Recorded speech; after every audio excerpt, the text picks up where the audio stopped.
Bom, pessoal, vamos entender. Como eu sempre trago aqui para vocês no canal, eu trago as regrinhas. Infelizmente, todas as operações, elas têm as suas regras. Lembra as regrinhas de portabilidade, as regrinhas de refinanciamento? Pois bem, para fazer refinanciamento mais margem, também existe algumas regrinhas. Então, vamos lá. Hoje, qual está sendo a dificuldade, por exemplo, para que vocês consigam fazer essa margem? Então, essas pessoas que têm margem pequena, qual a dificuldade? Um banco que atenda, certo? Não temos nenhum banco que esteja fazendo com margem inferior a R$ 8, certo? Então, essas pessoas que têm R$ 6,30 não estão encontrando bancos, né, que estejam fazendo com este valor de margem. Para fazer o refinanciamento mais margem, temos que ver qual banco vai estar disponibilizando esta opção. Por quê, pessoal? Não são todos os bancos que faz refinanciamento mais margem. Não são todos os bancos, tá? Isso tem que ficar claro, porque é uma regra interna de cada banco. O banco ele não é obrigado a disponibilizar essa opção. Tá? Ele disponibiliza caso ele queira, caso o banco entenda que é vantajoso para ele, certo? Então já começa por aí talvez uma pequena dificuldade. Por quê? Às vezes o contrato que você paga está em um banco que não faz refinanciamento mais margem. Isso pode acontecer também, tá? Então muitas vezes, eu tenho um contrato no banco XYZ. Esses bancos fazem refinanciamento mais margem? Não.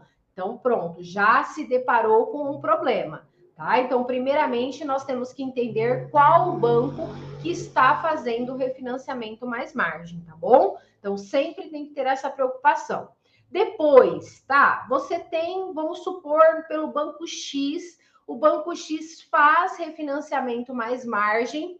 Porém, nós temos que se atentar na seguinte questão: este contrato que eu pago, ele está apto a fazer refinanciamento, a ser refinanciado? Porque existe a questão da quantidade de parcelas pagas. Não é porque você tem uma margem que vai ser agregada que significa que o seu contrato pode ser feito. Então, precisa sempre verificar se o seu contrato está disponível para refinanciamento. Muitas vezes, o que acontece? Você tem o contrato, o banco faz refinanciamento mais margem, mas, por exemplo, o seu contrato é recente.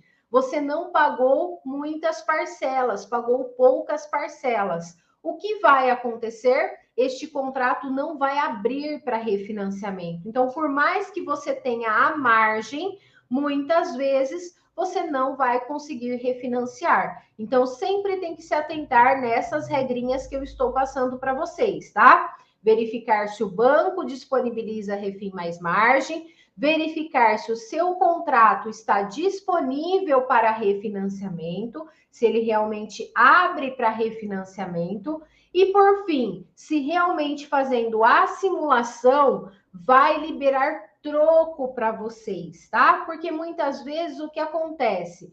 O saldo devedor do seu contrato está muito alto e aí, mesmo colocando a sua margem, não resta troco para o cliente. Por isso que quando nós tínhamos a questão de ser 9 linhas, né? A possibilidade era só 9 linhas e não 13 como está hoje, existia esse grande problema, tá? Porque muitas vezes o contrato você vai agregar a sua margem e não vai sobrar troco para você. E olha que você está agregando uma margem. Mas porque o seu saldo devedor muitas vezes está alto. Consequentemente, não dá limite, não dá troco para o cliente. Por isso que a gente lutou tanto para conseguir as 13 linhas, tá? Claro que nós gostaríamos que não tivesse limitação, mas já ajudou bastante a questão das 13 linhas. Por quê? Hoje vocês podem fazer o contrato sozinho, tá? Uma margem sozinha,